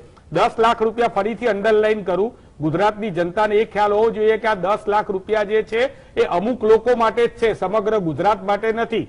સામે પક્ષે રાજસ્થાનની અંદર કોઈ પણ પ્રકારનું રજીસ્ટ્રેશન નહીં, માત્ર આધાર કાર્ડ કે મત કાર્ડ તમે આપો અને વ્યક્તિ દીઠ અહીંયા પણ આમાં એક સવાલ થયો કે આ 10 શું દરેક લાખ કોર્પોરેટ હોસ્પિટલમાં 10 લાખ થાય છે? હા હું કરું આવું ભાઈ, રાજસ્થાનની વાત, રાજસ્થાન મોડલની વાત ના કરો. તમે સાંભળો સાંભળો. તમે તો મોડલ તો ઘણું બધું આવશે. હમણાં તમે વિધાનસભામાં વિરોધ પક્ષની વાત રજૂ કરવાની વાત કરતા હતા, તો ડિબેટમાં તમે વચ્ચે બોલો છો. હિમાંશુભાઈ, તમારામાં નથી બોલ્યો હું. સાંભળો, તમને ને કમલેશભાઈ બંનેને એક સવાલ પૂછું છું. આ જાહેરાત પછી ઘણાના મનમાં એક સવાલ ઉઠ્યો છે કે 10 લાખનો મેડિક્લેમ હોય અને એનું લગભગ 70-80 હજાર રૂપિયાનું પ્રીમિયમ આવતું હોય તો આ જાહેરાત પછી મેડિક્લેમ બંધ કરી દે તો ચાલે? નહીં, મેડિક્લેમ શું કરવું કે અમુક પ્રકારની બીમારીઓ જે છે Okay. એ તો આમાં ઇન્ક્લુડ થવાની નથી. બસ. જે Anyway. ગંભીર બીમારીઓ Okay. છે, 20,000 It says all. ગંભીર બીમારીઓ છે, 20,000 કોથળીના એ જ વસ્તુ આમાં ઇન્ક્લુડ થવાની છે. અને બીજી એક વસ્તુ છે કે મેડિક્લેમ ને એ છે ને જે લોકોની આવક મર્યાદા ઓછી છે એ લોકો માટે આયુષ્માન કાર્ડ છે, Okay. દરેક લોકો માટે તો છે જ નહીં. હા, હિમાંશુભાઈ. બિલકુલ બિલકુલ કમલેશભાઈની વાત સાચી છે કે જેમની આવક મર્યાદા, પણ હું એમ કહેવા માંગુ છું કે દરેક જગ્યાએ એમણે જેમ અહીંયા કીધું, અમે પણ ગર્વ લઈ શકીએ કે હિમાચલની અંદર પહેલી કેબિનેટની અંદર અમે 10 લાખનો વીમો પણ આપ્યો, ખેડૂતોને દેવા માફ કરવાની પણ વાત કરી નાખી છે અને 500 રૂપિયાનો ગેસનો બાટલો આપવાની પણ વાત કરી છે. ઓલ્ડ પેન્શન સ્કીમ પણ લાગુ. દરેક જગ્યાએ હવેનો જમાનો એ છે કે તમે જે તમારા સંકલ્પ પત્ર મેનિફેસ્ટોમાં તમે જે બોલ્યા છો એ કરવું જ પડે તમારે. અહીંયા 10 લાખની વાત છે. હજી પણ કહું, અહીંયા બેઠેલા કોઈ પણ વ્યક્તિ, મારા જેવા વ્યક્તિ જે અમે લોકો આપણે બધા એક ઉચ્ચ મધ્યમ વર્ગમાં ગણાઈએ, એને પણ આ મેડિક્લેમનો વીમો પોસાતો નથી. 80-90 હજાર રૂપિયા 10 લાખનું પોસાતું નથી. રાજસ્થાનની અંદર, હું રાજસ્થાનને અહીંયા કમ્પેર નથી કરતો, હવે ચૂંટણી નથી, પણ રાજસ્થાનની અંદર દરેક વ્યક્તિને એક વ્યક્તિને, એટલે રાજસ્થાનની જેટલી પણ ગુજરાતની 6.5 કરોડની જનતા હોય તો દરેકને એ 10 લાખનો કોર્પોરેટ જે વીમો છે એ મેડિક્લેમ જેવો જ વીમો મેડિક્લેમ કંપની જોડેથી લઈને આપવામાં આવેલો છે અને એની કોઈ પણ હોસ્પિટલની અંદર એના ટીપીએ દ્વારા તમે એને પાસ કરાવી શકો છો. હું ઈચ્છું છું કે ગુજરાતની અંદર આ 10 લાખનો વીમો છે, અમુક મર્યાદિત લોકોને છે, મર્યાદિત લોકોને પણ નથી, આખા કુટુંબને છે. જો 7 જણનું કુટુંબ હોય અને 2 જણે એના 10 લાખ વાપરી નાખે તો બાકીના લોકો આનો વીમો વાપરી શકતા નથી. ત્રીજી વસ્તુ કે આના માટે જે કાર્ડ કઢાવવું પડે છે એની પ્રોસિજર બહુ અટપટી છે. હું તમને સૌથી મોટી વાત કરું કે પહેલા તો હોસ્પિટલોની અંદર સરકાર શ્રી હોસ્પિટલમાં આના કાર્ડ કઢાવવા માટેની આખી એક વ્યવસ્થા કરતી હતી કે ભાઈ કોઈ દર્દી જોડે કાર્ડ ના હોય તો હોસ્પિટલમાં કાઢે. આજે એસવીપી હોસ્પિટલની અંદર હમણાં જ એક દર્દીનો દાખલો છે કે ગયા, કાર્ડ કઢાવવા માટેની કોઈ વ્યવસ્થા નથી. બીજી વાત, ઘણા બધા વિસંગતતાઓ છે. આધાર કાર્ડની જોડે આને લિંક કરવામાં આવેલું છે. આધાર કાર્ડનો જે જૂના જમાનામાં લોકોએ આધાર કાર્ડ, કમલેશભાઈ આ હું સહેજ પણ વિરોધ નથી કરતો, આપને એક ફીડબેક આપું છું કે આના ઉપર આપ ડોક્ટર છો, એના ઉપર થોડીક વ્યવસ્થામાં તમે મદદરૂપ થઈ શકો. આધાર કાર્ડનો નંબર નાખવામાં આવે છે. એ નંબર નાખ્યા પછી જો તમારો ફોન નંબર એની અંદર ના હોય, ગામડાના લોકોએ ફોન નંબર પહેલા નોંધાયા નહોતા, એટલે એ વ્યક્તિનો ફોન નંબર ના હોય તો પહેલા આધાર કાર્ડ અપડેટ કરવું પડે છે. આધાર કાર્ડ અપડેટમાં 15-20 દિવસ થઈ જાય છે. ત્યાં સુધી પેલા લોકોને જેની રોગ થયેલો છે એમની પરિસ્થિતિ આર્થિક રીતે ખૂબ જ બેહાલ થઈ જાય છે. મારી તો નમ્ર વિનંતી છે, સારી યોજના તમે ભલે બધાને નથી આપી પણ જેને આપી છે એને પૂરતો લાભ મળવો જોઈએ એવી વ્યવસ્થા થવી જોઈએ એવી મારી અત્યારે Okay. જીએસટીવી ના મંચથી નમ્ર બિન રાજકીય વિનંતી છે. ઓકે કમલેશભાઈ, માધવસિંહ સરકારની આપે અગાઉ વાત કરી 1985માં 149 બેઠકો મળી હતી. એ પછી વિપક્ષ અત્યાર જેવી જ લગભગ સ્થિતિ હતી અને ઓલ પાવરફુલ માધવસિંહ ગવર્મેન્ટ. એ વખતે પણ ચીમનભાઈ પટેલ, અશોક ભટ્ટ કે બાબુભાઈ વાસણવાળા જેવા એમ કહેવાય કે બહુ જ વિચારીને બહુ સ્ટડી કરીને રજૂઆત કરનારા જે વિપક્ષના નેતાઓ હતા એ લોકો જે રજૂઆત 5 વર્ષ કરી, કેટલાય કેસમાં સરકારને એમાં એક્શન લેવાની ફરજ પડી હતી અથવા તો બહુ જ સાનુકૂળ રીતે સારી રીતે એમને સાંભળ્યા હતા અને પરિણામ પણ આવ્યું હતું. આ વખતે લગભગ એ સ્થિતિ છે. ચીમનભાઈ, બાબુભાઈ વાસણવાળા કે અશોક ભટ્ટ છે નહીં. અત્યારે કોંગ્રેસમાં જે હિમાંશુભાઈ કે છે એમ અર્જુનભાઈ, શૈલેષ પરમાર વગેરે છે, અમિતભાઈ છે, ઘણા બધા. હા એ તો નામ લ્યો 17 ના, પણ આ તો એક બે લીડિંગ નામ બોલ્યા. તો એ વખતની ઓલ પાવરફુલ સરકારે વિપક્ષ બહુ જ એમ કહેવાય કે જૂજ વિપક્ષને જે ગંભીરતાથી લીધો હતો એ આ વખતે સરકાર લેશે? ફરીથી પૂછું. ચોક્કસ હું ફરીથી કહું છું કે 17 ધારાસભ્યો કોંગ્રેસના ચૂંટાયા છે, પરંતુ એ પ્રજાના ધારાસભ્યો છે. આ વિધાનસભાનો એક સભ્ય છે, એની કોઈ પણ પોઝિટિવ વાત પોઝિટિવ સકારાત્મક સૂચન સાથે હોય તો સરકાર સ્વીકારશે. ચોક્કસ એવું કઈ છે જ નહીં. હવે બીજી વસ્તુ, હા મેં તમને પહેલા પણ કીધું, રાજનીતિ માત્ર પોતાનો વિરોધ કરીને રાજનીતિ ચમકાવવાનો વિષય હોય અને પ્રજાના હિતમાં શું છે એ બે વસ્તુની વચ્ચે થોડી પાતળી ભેદરેખા હોય છે. કોઈ વ્યક્તિ એમ કહેતો હોય કે હું આમ કહું છું એ જ સાચું, હું કહું છું એ સાચું અને હું જ કહું એ પ્રમાણે થાય તો કદાચ ચોક્કસ એની સમીક્ષા કરવી પડે. પરંતુ આવનારા દિવસોની અંદર ભારતીય જનતા પાર્ટી એ જ પ્રમાણે વર્તશે છે કે સકારાત્મક વિચારો સાથે પ્રજાના હિતમાં હોય એ નિર્ણયો લેશે. હવે આ સંકલ્પ પત્રની અંદર ચોક્કસ આપણા કોંગ્રેસના મિત્રએ કીધું કે આવું થતું હોય છે. હું પણ ઘણી અમુક નાની બાબતોનો સાક્ષી પણ છું કે નાની મધ્યમ વર્ગ અને ગરીબ મધ્યમ વર્ગને આપણે સેવા આપીએ છીએ આયુષ્યમાન કાર્ડની, ત્યારે એ લોકોને મુશ્કેલી પડતી હોય છે.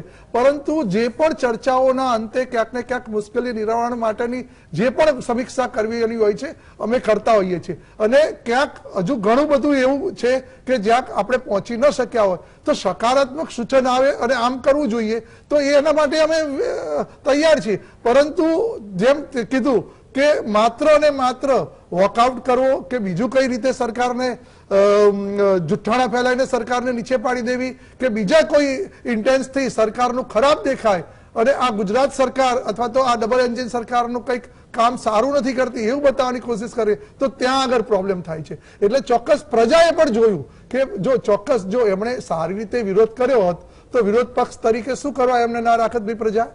પ્રજાએ જ નક્કી કર્યું છે ને. ભારતીય જનતા પાર્ટીએ તો નક્કી કર્યું નથી ને, પ્રજાએ નક્કી કર્યું છે કે ભાઈ વિરોધ પક્ષની અંદર જો એમને આટલા વોટ આપવા જોઈએ તો એ પ્રજાએ નક્કી કર્યું છે. એટલે પ્રજાએ નથી નક્કી કર્યું, એમને વોટ નથી આપ્યા તો એનો અમે એ પણ વિચાર કરીએ છીએ કે પ્રજાએ ભલે એમને સ્વીકાર્યા નથી પરંતુ એમના સકારાત્મક સૂચનો હોય એ આપણે સ્વીકારીશું અને આગળ વધીશું.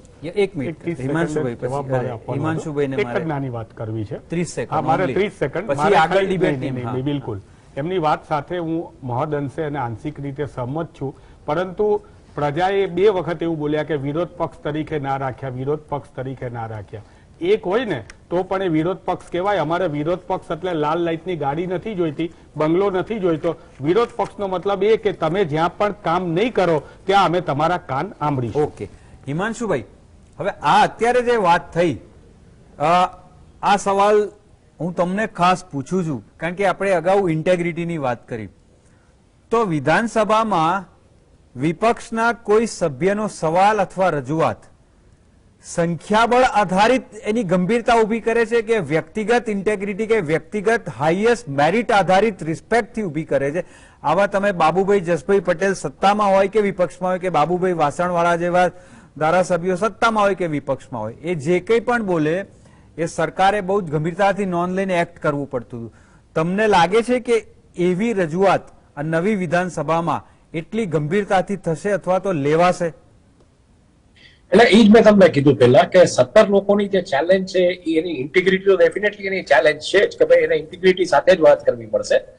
અને બીજું શું થાય છે આમાં તમારે સમજવા જેવી વસ્તુ એ છે કે ઘણા બધા મુદ્દાઓ ભૂતકાળમાં એવા બન્યા છે કે જે બરોબર ના હોય, તમે સમજો કોઈ પણ કારણોસર, અને એના પબ્લિક ઇન્ટરેસ્ટ લિટિગેશન ફાઇલ થયા છે ગુજરાત હાઈકોર્ટમાં જે કાંઈ છે, બરાબર છે.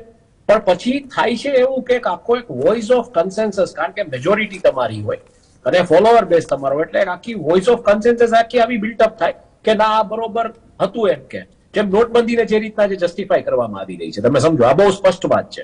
નોટબંધી જસ્ટિફાઈડ કરવામાં જે રીતના આવી રહી છે અને પ્રેક્ટિકલી નોટબંધી જે રીતના ઇમ્પ્લિમેન્ટ થઈને એના જે પરિણામો આવ્યા છે એ આપણી નજરની સામે છે. વાત રહી બીજી કે હું એમ માનું છું વ્યક્તિ કે એની ઇન્ટિગ્રિટી કરતા એ સબ્જેક્ટ કયા લેવલનો લઈને આવે છે, અથવા માની લો કોઈ એવો નિર્ણય આવ્યો એની સામે જે તે 17 લોકોનો એક જોઈન્ટ કન્સેન્સસ એવો બિલ્ટઅપ થાય છે કે ભાઈ આ બરોબર છે કે નહીં, તો એની રજૂઆતો એ લોકો ભૂતકાળના કોઈ રેફરન્સ કે સ્કેલ ઓફ ઇકોનોમી કઈ રીતના ચેન્જ થઈ રહી છે ને એમાં શું રેફરન્સ એ લોકો આપી શકે છે, એ દિશામાં આઈ થિંક થાય તો મને લાગે છે કે એને સબ્જેક્ટ એનો જે છે સબ્જેક્ટની ઇન્ટિગ્રિટી વધારે રહેશે. પણ એઝ આઈ સેડ કે આપણે ઓબ્ઝર્વ કરવું પડશે કે આ 17 લોકો કેવી રીતના 5 વર્ષમાં જજુમે છે.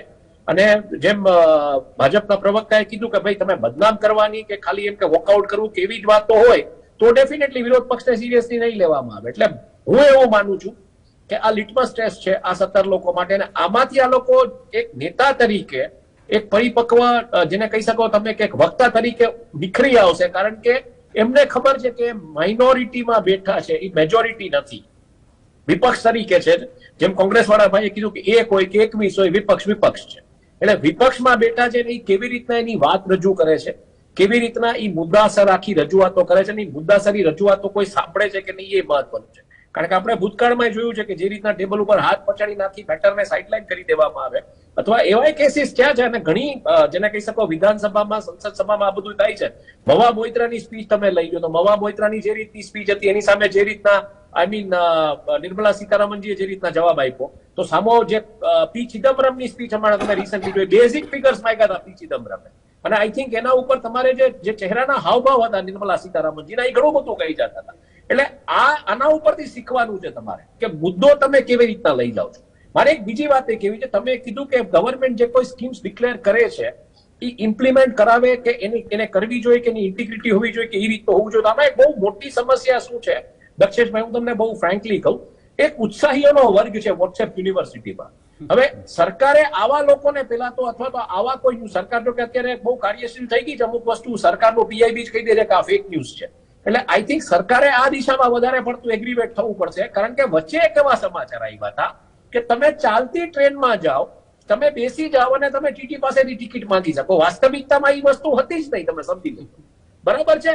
એટલે આવા સમાચાર જે આ ઉત્સાહી જે કાર્યકરો વોટ્સએપ ઉપર જે કાર્યરત હોય છે, આઈટી સેલના જે ફાવે એવા સમાચારો વહેતા કરે છે ને, ત્યાં આઈ થિંક સાયબર સેલથી માંડીને વધારે તમારે અંદર કન્સિડરેશનમાં લઈને આવા જે માહિતી ખોટી, કારણ કે આજે થાય છે શું કે 1 કલાકની અંદર આવી ખોટી માહિતી બહુ મોટી સંખ્યામાં પ્રસારિત થાય છે. ઓકે. અને પછી તમે જેમ કીધું કે માણસ ત્યાં જાય ત્યારે ડોક્ટર એમ કે સરકારને હસાવવામાં રસ છે, પણ વાસ્તવિકતા એ છે કે આવા જે ઉત્સાહી કાર્યકરો છે ને એને તમારે કંટ્રોલમાં હિમાંશુભાઈ એ જે ન્યૂઝ હતા એ વોટ્સએપ યુનિવર્સિટીના નતા, મુખ્યમંત્રીએ પોતે જાહેરાત કરેલી અને છેલ્લા પાને 4 કોલમના ન્યૂઝ હતા. એટલે it was a direct announcement by the government. એટલે તમે જે કીધું કે નાના અમુક વસ્તુઓમાં જે આ ખોટું ચાલે છે એ વાત સાચી છે, પણ આ જે પર્ટિક્યુલર છે it was a press conference on a huge scale. Anyway, મુકેશભાઈ, તો એ દિશામાં મને એવું લાગે છે કે જ્યારે હોસ્પિટલ એમ તમને કહે, ન્યૂઝ કોન્ફરન્સ થઈ છે ને હોસ્પિટલ તમને કે ગવર્મેન્ટને હસાવવામાં રસ છે, તો આઈ થિંક ફોલો અપ એ દિશામાં થવું જોઈએ કે કેમ આનો કોઈ ડાયરેક્ટિવ હોસ્પિટલને હજી સુધી પહોંચ્યો. બસ મારું એ કહેવું છે, જે કોઈ બ્યુરોક્રેટ્સ હોય એને તમારે ડેફિનેટલી આમાં પૂછવું પડે. આજકાલ તો સમસ્યા ગુજરાતમાં બીજી છે ને દક્ષેશભાઈ, બ્યુરોક્રેટ્સ ને આઈપીએસ ઓફિસર ને બધા તો હની ટ્રેપમાં ફસાયેલા. પણ પ્રોબ્લેમ એ છે હિમાંશુભાઈ કે આ જ્યારે જેને આ અસર થઈને પૂછવા ગયા ત્યારે તમે કીધી ત્રણેય એજન્સીએ ખો આપી દીધી. એટલે મારું કમલેશભાઈને એ કહેવું છે કે આ જે હવે જાહેરાતો થાય છે એ ઠોસ ઇમ્પ્લિમેન્ટેશનની મશીનરી અથવા તો ઇમ્પ્લિમેન્ટેશન અને જો સરકારે પ્રેસ કોન્ફરન્સ કરીને જાહેર કર્યું હોય તો ડેફિનેટલી હું માનું છું કે બીજા ત્રીજા બિલકુલ. દિવસે હવે મીડિયાની જવાબદારી બની જાય કે તમારે ફેક્ટ ચેક કરવું પડશે કે ભાઈ આ થાય છે કે નથી. ના ના આપણે મીડિયાને બરાબર કહીશું. જી. મુકેશભાઈ, જી.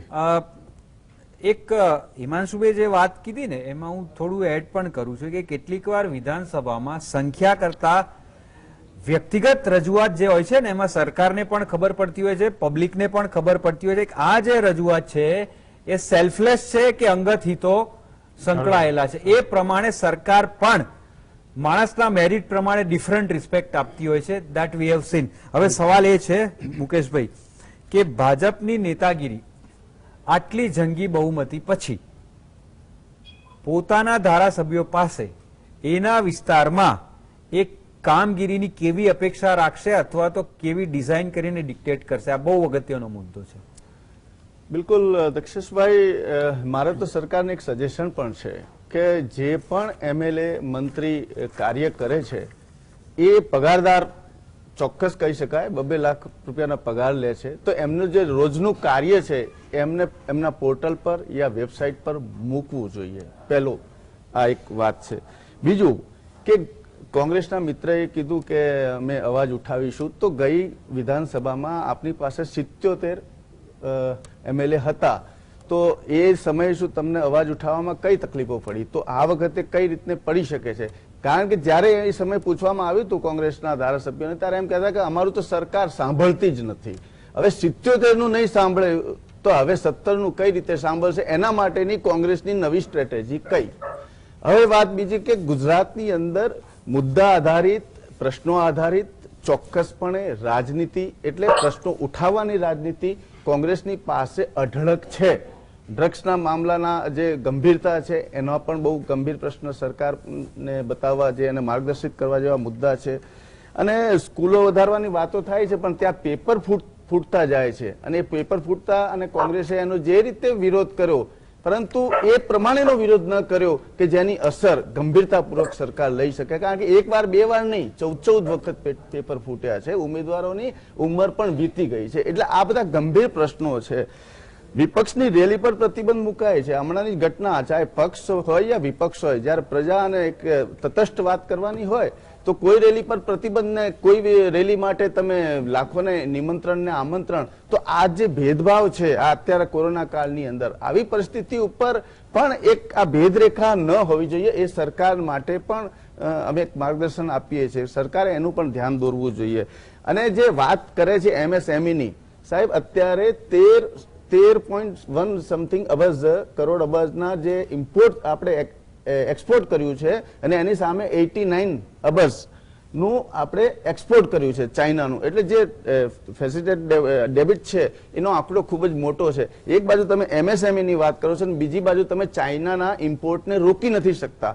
ખરેખર આપણો દેશ અત્યારે એસેમ્બલ ઇન્ડિયા તરફ જઈ રહ્યો છે, મેક ઇન ઇન્ડિયા તરફ નહીં. મેક ઇન ઇન્ડિયાની પોલિસીની અંદર સાહેબ ગુજરાતનો 1600 કિલોમીટરનો દરિયો છે, વિપુલ તકો છે ત્યાં ઉદ્યોગ સ્થાપિત કરવાની, પોર્ટ, બંદરો, બીચ, પ્રવાસન, એમને ત્યાં રોજગારી આપવાની ઘણી ક્ષમતાઓ છે. પણ આવા જે મુદ્દાઓ લઈને ખરેખર વિપક્ષનું જ આ કામ હોય છે કે સરકારને માર્ગદર્શિત કરે, એમને બતાવે અને એ વાત કરે. આ તો બંગાળમાં પુલ તૂટ્યો તો મોદી સાહેબ આક્રોશ વ્યક્ત કર્યો, અને મોરબીમાં પુલ તૂટ્યો તો કોંગ્રેસના રાહુલ ગાંધી આક્રોશ વ્યક્ત કર્યો. બે ભાવ સરખા. અરે એમ રાજનીતિ અલગ વસ્તુ છે, પણ જયારે પ્રજાના પ્રશ્નોની વાત આવશે, પ્રજા પણ ચોક્કસ પ્રશ્નો ઉઠાવતી રહેશે અને વિપક્ષની એ ભૂમિકા છે. વિપક્ષ મીડિયા સામે આવીને પણ એ પ્રશ્નો રજૂ કરી શકે. હા, હેમાંગભાઈ, એમણે જે કીધું એમાં એક સવાલ પૂછું કે ગઈ વિધાનસભામાં 77 સભ્યો હતા, તેમ છતાં 77 માંથી 14 તો 5 વર્ષમાં ભાજપમાં જતા રહ્યા, 63 રહ્યા, અને અત્યારે આટલા હોવા છતાં આ સ્થિતિ આવી.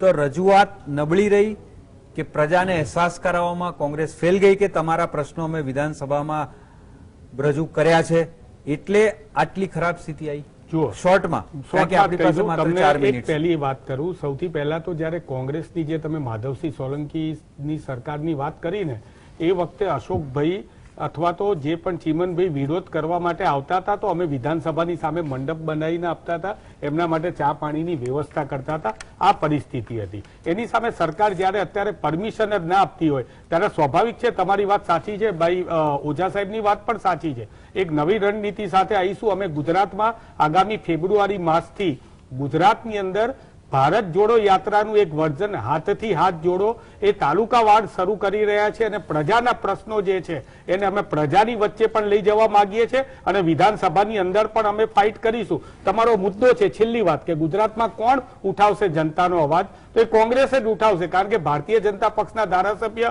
ગોવિંદભાઈએ અવાજ ઉઠાવીને જોયું તો એમને બીજી વાર ટિકિટ નથી મળી, એટલે અવાજ તો અમે જ ઉઠાવીશું. નીતિનભાઈ નાનું મોટો અવાજ ઉઠાવતા હતા, સાચી પ્રશ્નોની રજૂઆત કરતા હતા, તો એ અત્યારે નથી. એટલે અવાજ ઉઠાવવા માટે એકમાત્ર કોંગ્રેસ છે અને કોંગ્રેસ 100% કર્મ, મન અને વચનથી પ્રજા માટે જે વિપક્ષની ભૂમિકા માટે જે પ્રજાએ એમને સોંપેલી છે એ નિભાવવા માટે તત્પર છે. ઓકે, કમલેશભાઈ, આપણે જે વાત કરી તો મારો પણ એ સવાલ છે કે વિધાનસભામાં આપણો આજનો વિષયનો જે એક મુખ્ય મુદ્દો પણ છે કે ભાજપ સરકાર બેવડી ભૂમિકામાં, એટલે સત્તાપક્ષ ને વિપક્ષનો પણ રોલ ભજવવાનો છે પ્રજાના પ્રશ્ને.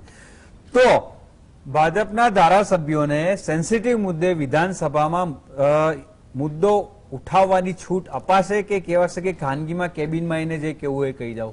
તો ચોક્કસ પહેલા તો હું એમ કહું કે અત્યારે તમે આપણે ટાઇટલ બી જોઈ રહ્યા છે કે કોંગ્રેસને આપણે વિરોધ પક્ષના નેતા તરીકે ચૂંટાવીને એને આશ્વાસન આપ્યું સરકારે, તો પણ હજુ સુધી એ વિરોધ પક્ષના નેતા તરીકે નક્કી કરવાનું કામ પોતે કરી શકે. 17 છે એ છોડો આપણે એમ કહો કે ભાજપના સભ્યોને વિધાનસભામાં હું એમ કહું કે ભાઈ ચૂંટણીમાં અમે લોકો કોઈ વાર્યો ના વરે, કોઈ હાર્યો ના વરે. જે માણસ સમજી શકતો હોય ને અથવા સમજવું હોય ને એને તમે સમજાઈ શકો, પણ સમજવાનો ડોર કરતો હોય ને એને ગમે તેટલા વર્ષો થાય પણ એને સમજાઈ નહીં શકીએ. કમલેશભાઈ, મારો સવાલ એ છે, આપણી પાસે 2 જ મિનિટ છે. હું એવું કહું છું કે ભારતીય જનતા પાર્ટીના વિષયની વાત છે તો ભારતીય જનતા પાર્ટી કેબિનમાં કામ કરે, જાહેરમાં કામ કરે, કેન્દ્રમાં કામ કરે, મ્યુનિસિપલ કોર્પોરેશનમાં કામ કરે કે પછી પંચાયતમાં કામ કરે, પોઝિટિવ પ્રજાના હિતનું જ કામ કરે.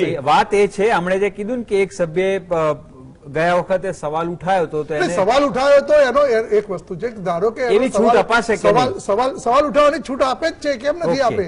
સવાલ પછી ઉઠાવતા જ હોય છે. જો જેને ડર હોય એને સવાલ ના ઉઠાવવો જોઈએ, જેને કોઈ ડર હોય એને સવાલ ના ઉઠાવવો જોઈએ.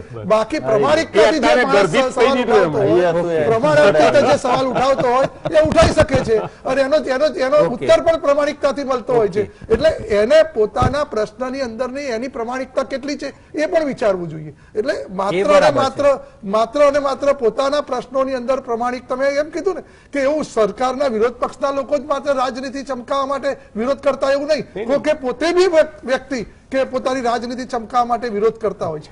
એટલે એના કારણે ચોક્કસ આ પ્રશ્નો થતા હોય છે, પરંતુ પોઝિટિવ મન સાથે પ્રજાના હિતમાં લઈને આગળ ચાલવું એ ભારતીય જનતા પાર્ટીનું કટિબદ્ધ વચન છે અને રહેશે. હિમાંશુભાઈ, 1 મિનિટ. આ જે મુદ્દો છે, તમને લાગે છે કે ભાજપ પોતાના સભ્યોને વિધાનસભામાં સેન્સિટિવ મુદ્દે એગ્રેસિવ રીતે રજૂઆત કરવાની છૂટ આપશે એવું લાગે છે તમને? આઈ થિંક આ એક નવી પોલિટિકલ એક્સપેરિમેન્ટ હશે એવું મને લાગે છે. હાર્દિકે જે મુદ્દો કીધો છે કે ભાઈ અમે હજી પાટીદારોના મુદ્દે તો આ પ્રશ્ન અમે જ ઉઠાવીશું, એટલે વિપક્ષ બી ભાજપ જ બનવું પડશે કે વોઇસ વિધિન અ વોઇસ, અને એને કદાચ જે રીતના જસ્ટિફાઈ કરીને તમે, એટલે સી ક્રેડિટ અલ્ટિમેટલી પાર્ટીને જ મળવાની છે, ભલે voice within the voice. Exactly એટલે તમે એ એસ્ટાબ્લિશ કરી દો છો કે ડેમોક્રેસી છે પાર્ટીમાં, તમે સમજો. એટલે આ બધું જે છે, જે સમય એક બે સમય જે વસ્તુ આવેલી છે સામે, એમાં આઈ થિંક આ તમે પોલિટિકલ એક્સપેરિમેન્ટ કરવામાં એમાં કઈ વાંધો નથી, કરી શકશો. એ હું ને તમે આઈડિયલી માનીએ છીએ કે એનાથી તો ભાજપની પોતાની જ ઇમેજ એલિવેટ થશે જો છૂટ આપ. પણ મુકેશભાઈ, છેલ્લો સવાલ, આ જ સવાલ, તમને લાગે છે કે દે વિલ અલાઉ? સાહેબ, આમાં ઘણા જે નિર્ણય છે ને એનું રિમોટ કંટ્રોલ બીજે છે, પ્રજા પણ જાણે છે. એટલે જે નિર્ણયો લેવાની સક્ષમતા છે એ હજુ, કારણ કે ડબલ એન્જિનની સરકારની વાત કરે અને ક્યાંક 3.5 વર્ષે એન્જિન બદલવું પડે હવે પણ. અને મને તો એવું લાગે છે સાહેબ કે કોઈ ડબ્બો ફાસ્ટ દોડવા ગયો, એન્જિન ડબ્બો પાટા ઉપરથી ઉતરી ગયો. મને તો એવું લાગે છે કે આ અત્યારની જે યોજનાઓ હોય છે, સરકાર કામ તો કદાચ 1.5 વર્ષ કરે છે, બાકી 3 વર્ષ તો એમના ઇલેક્શન જીતવાની યોજનાઓની અંદર લાગેલા હોય છે. એટલે ખરેખર એમાં પણ પરિવર્તન, ચેન્જીસ લાવવા જોઈએ. યોજનાઓ માત્ર ચૂંટણી લક્ષી નહીં, પ્રજાના હૃદય સુધી, પ્રજાના અવાજ સુધી પહોંચે અને પ્રજાના કલ્યાણ સુધી પહોંચે. આપણે રામ રાજ્યની વાત કરતા હોઈએ તો રામ રાજ્યની અંદર સોશિયલ ક્રાઇમના જે આંકડા વધી જતા હોય, જે બળાત્કારના કેસો Okay. વધી જતા હોય, એવા ગંભીર Okay. પ્રશ્નોની ઉપર પણ સરકારે અતિ ગંભીર રહેવું જોઈએ. દર્શક મિત્રો, આ એક બહુ જ સંવેદનશીલ મુદ્દો છે. જ્યારે વિપક્ષ બહુ જ નબળી કક્ષાએ છે સંખ્યાની દ્રષ્ટિએ, ત્યારે સત્તાધારી ભાજપે પણ થોડું બ્રોડ માઇન્ડ રાખીને પોતાના જ સભ્યોને, આપણો આજનો વિષય છે, એગ્રેસિવ રીતે કોઈ મુદ્દો રજૂ કરવાની છૂટ આપવી જોઈએ, જેથી કરીને એમના વિસ્તારમાં એ લોકોને જવાનું છે અને કોંગ્રેસ પોતાની રીતે રજૂઆત કરે. લેટ અસ હોપ કે આ જે લોકશાહીની પ્રોસેસ છે એ વિધાનસભામાં જળવાઈ રહે. C you again. તમામ મહાનુભાવોનો ખૂબ ખૂબ આભાર. Good night.